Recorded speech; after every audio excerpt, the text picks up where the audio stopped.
ছেলেদেরকে সম্মান করা উচিত, কারণ এরাই একদিন আমাদের জামাই হবে।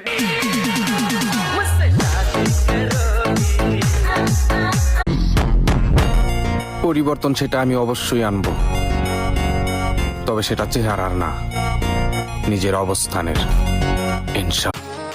আমরা কাজ করি, তবু দিন শেষে রাজার মতো গেট আপ নিয়ে চলি।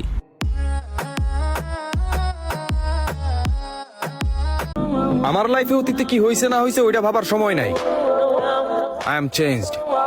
Try me today. Who am I? ছেলেদেরকে সম্মান করা উচিত, কারণ এরাই একদিন আমাদের জামাই হবে।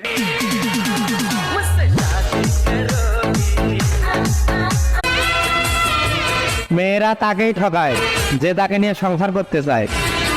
মেয়েরা তার পিছনে দৌড়ায় যে খেয়ে ছেড়ে দেয়।